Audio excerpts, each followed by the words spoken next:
So, boys and girls, ladies and gentlemen, dear people kind, we're gonna make Syria relatable. How we're gonna do that?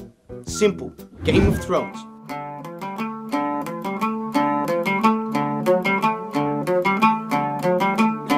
So before we get into it, let me make it clear. If you don't know anything about Syria, that's okay. But if you haven't watched Game of Thrones, please move on to another video because you're not going to understand anything. And look, it's not my fault. If you're a donor, you're a donor. You know what I mean? So first, some quick facts on Syria. Before the revolution and the civil war started in Syria in 2011, the country was what you would call pengfam, beautiful.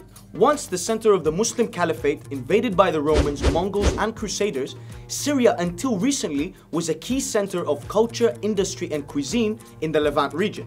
Now don't get confused, Levant is this area here, near the Mediterranean, close to Africa, in Southwest Asia, under Turkey, you know, the area where most of the ancient wars, empires and Jesus came from. If you still don't know what I'm talking about, go to school, fam. Now, in Game of Thrones lingo, Damascus is the capital, so think King's Landing. They call it the Shem. It was cosmopolitan, a lot of money, a lot of history, and was a center of power throughout time. Everything to the north of Damascus is the north. And just imagine the rest is like Dothraki land. I just playing. Talking of Dothraki, Ocean, come here fam, please, please. Look at this guy. Doesn't he look like the Dothraki king, Allah? It's not Dothraki, it's Jon Snow. I'm Jon Snow. Alright, Mr. Jon Snow, then where's Daenerys? The dragons, the eggs, the madness, where is that? Part of the Night's Watch. I don't get married. And just like in Westeros, Syria has various landscapes and different peoples. Fertile land, high mountains and deserts, and has a multicultural and multi-religious makeup. Kurds, Armenians, Arabs, Sunnis, Shias, Christians, Alawites, and Druze. And just like the different families and people in Game of Thrones, they don't really get along. Someone stays in power for a while, then fight. Then someone else comes to power, then fight. Now it's worth noting that these lines here, which hold all these people, were carved out by these two badmans. Man like Sykes and Pico. Man them started just drawing lines all over this area. And if you've been watching the news, you realize that these lines are causing a lot of madness right now. And of course, the natural solution is to draw up more lines to solve everything. Interesting. Anyway, that's a subject for another time. Now, quick 100-year Syria lesson. The French, yes, the French, colonized Syria and got kicked out in 1946, also known as Syria independence, huh? Naturally, the country went through coups and counter-coups, wars and instability for the next few decades. But then in 1970, who came to power? The Assads. Lannisters! The Assads? Lannisters! Ocean, Megatron, hit them with a disclaimer. I don't want to die, fam. The following comparison is inappropriate. Some people may be offended, but please do not take us seriously. We are living in a fantasy land and we watch too much HBO. If something happens to us after this video, you know who did it. The Lannisters. FYI, the word Assad in Arabic means lion. Just saying. Okay, now that that's out of the way, basically, this guy's this guy, he's that guy, she's that one, and he's that guy. On a slightly more serious note, Mr. Evil himself, Hafez al-Assad, aka Tywin Lannister, done a quick coup thing in 1970, and ever since, the years have been known as the Lannister years. They weren't, but, you know, they might as well have been. Now, just like Tywin Lannister, Hafez built a form of personalized power, whereby he represented the ultimate power in his state system, his family, and loyalty base. Hafez placed members of his families and his sect, the Alawites, in key positions of power. Basically, he was the architect of the system that created the mess we see today. Now, there was actually footage leaked of Hafez al-Assad talking to his son about his plans for the family a couple of years back. The future of our family will be determined, and in the next few months, we could establish a dynasty that could last for 1,000 years. Or we could collapse into nothing, just like Gaddafi and Saddam. Now, in the beginning, Hafez al-Assad branded himself as a pan-Arab leader, fighting Israel to liberate occupied land. However, after he failed to free the occupied Golan Heights in 1973, he focused on consolidating his power inside the country. The military was already under the control of the Alawite officers in command, but he faced popular resistance with groups in the north resisting his autocratic rule. So, quick Game of Thrones catch-up. Tywin Lannister had put down a rebellion single-handedly, extinguishing the House of Rain and Castamere before he was head of his family. His destruction of the House of Rain was immortalized in the song The Rains of Castamere, and gave a darker meaning to the common phrase, a Lannister always pays his debts.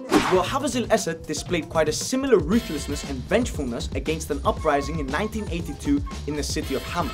After a month-long siege of the city, Hafez suppressed the resistance and killed tens of thousands in the process. He reaffirmed his reputation of being a strongman in the region, especially after he intervened in the civil war in Lebanon in the 70s, and kept his military there for the next 3 decades, exerting, quote, significant influence on Lebanese politics. So basically, he was meddling in the affairs of another country while making it seem like he's helping them out. Reminds me of someone. Oh. The Hand of the King. Oh. Man like Tywin. Tywin? Tywin. Tywin? Tywin. Not Hafez? No, just Tywin. Oh, right. His autocratic coup was kept in place by a security state that used its secret service, military, and police to keep any opposition behind bars. Ruling with fear, he also knew how to pay his debts, as Syria was one of the few countries not to accumulate foreign debt in the region. And of course, he also knew how to pay his debts in that other, more violent sense. So what do you think? Hafez Lannister? It's got a good ring to it, doesn't it? Actually suits him. Imagine him speaking, he'll be like, Bashar, our name will live for 1,000 years. Now, the rest of the characters in the family come into play after 2000, when Hafez died. So he had 4 sons and a daughter: Basil, Mahir, Bashar, Majd, and Bushra. Basil was supposed to become president, but died in a car accident. And so, it was between Mahir and Bashar to become the leader. Mahir was too young, so Bashar became king. President of Syria. Now Bashar is like Joffrey Baratheon.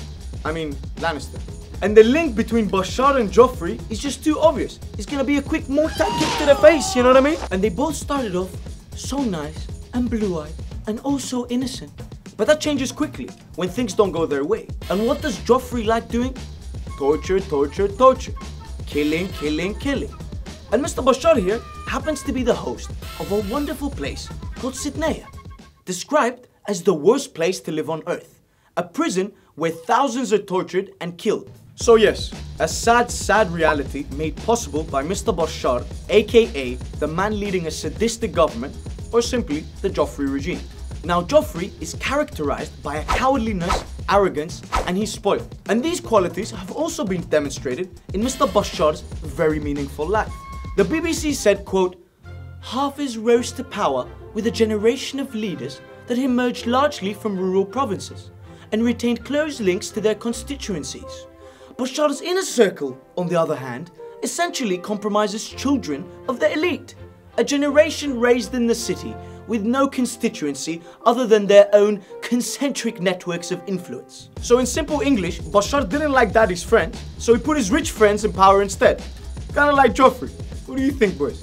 Yeah, man. Despite ruling with an iron fist, Bashar, just like Joffrey, earned a reputation of being influenced by his close circle in his decision-making. So you know, a guy who thinks he's in charge, but in reality is subject to the influence of others. I am the king! I will punish you. Any man who must say, I am the king, is no true king. The king is tired. See him to his chambers. Fam, these coincidences are just too much. Bashar didn't kill Ned Stark, but he did kill the good guys. In March 2011, in the southern city of Daraa, 11 children were arrested for spraying anti-government graffiti. The words graffitied were, "It's your turn, doctor." Doctor referring to Bashar al-Assad, who had studied medicine, ironically, since he's killed more than he's saved. But guess what? When they didn't let them free, their parents and community went out to get them. And Bashar's cousin, Najib, who is head of the security forces in Daraa, is rumored to have told them to, quote, go home and forget about their sons, and consider having new children. And if that failed, he said, then the men should send their wives to the police station to be impregnated by security forces. So, it's fair to say that his cousin would definitely be Ramsay Bolton, except that Bolton and Joffrey aren't really cousins. But who knows? You know what I mean? Instead of trying to quell the anger, Syrian forces proceeded to torture the children, and Najib's forces violently repressed the protests using live ammunition and sniper fire. And that led to an open rebellion in Daraa and in other cities across the country. And the Syrian military proceeded to siege Daraa, where shortly after mass graves were found as Bashar al-Assad emulated his father's iron fist rule, driven by the politics of fear and death. So yes, pointless death, being spoiled, vindictiveness, torture, never supposed to be the leader. That sounds like Joffrey. Now, moving on to the rest of the Shababs. So Cersei Lannister, who is she? Now this is gonna sound a little weird. Maternity issues aside, she's Asma al-Assad, Bashar al-Assad's wife, more known by her government name, the First Lady of Hell. And for two reasons. The first one's bait, fam. I mean, the eyebrows. Oh my days, you can spot them from a mile away. I mean, you can always identify a crazy person from their eyebrows, fam.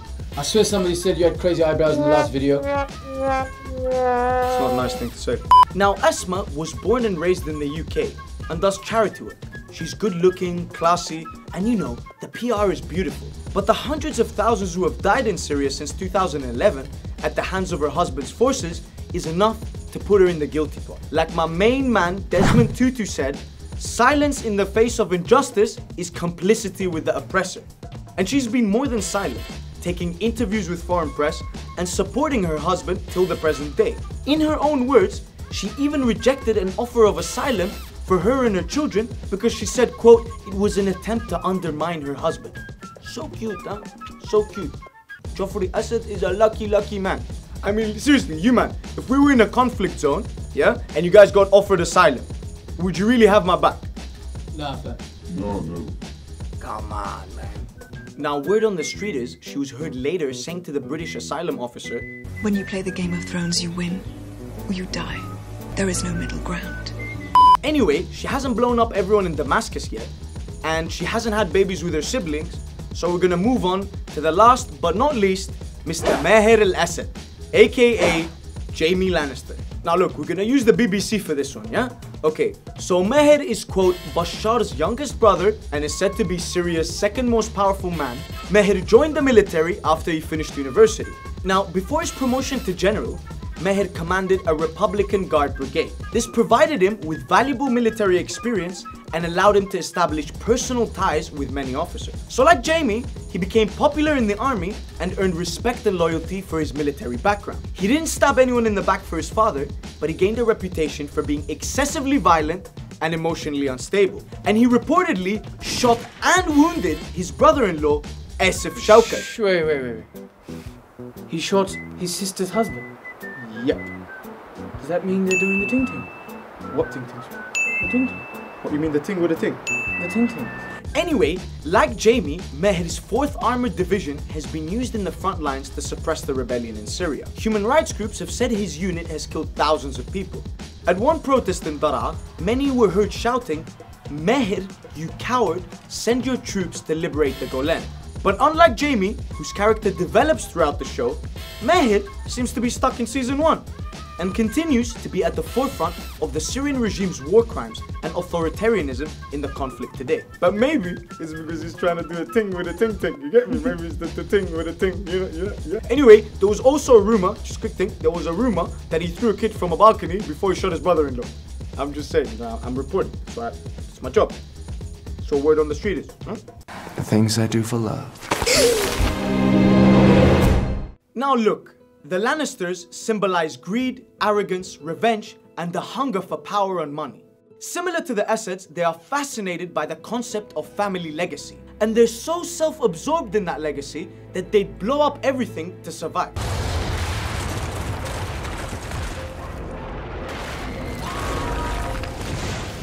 They have driven their country into a conflict that has seen the intervention of the US, Iran, Israel, Daesh, Hezbollah, Turkey, and Russia.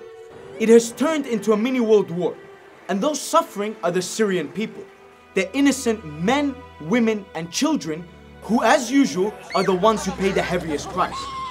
But life has become cheap, and an encore after encore on screens of horrendous scenes have made us almost numb to the story that has lost its meaning after 7 years of media wars lies, and broken narratives. The point of this was to show you that Syria is not a war. It was and remains a country.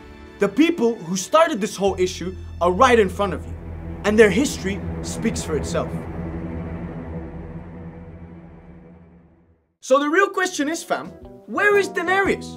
And them dragons? We need them dragons. I don't even need 3, 1 at least. And that brother Jon Snow, where's Jon? Jon, hey! Fear not, I'm here. You're what? I'm here. You're what? I'm here. Where? I'm here. Okay.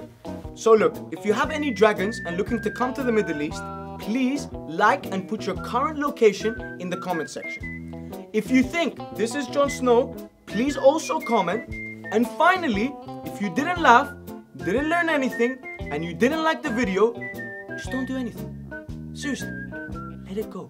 Just let it go. Let it go. Let it go. Can we just let it go?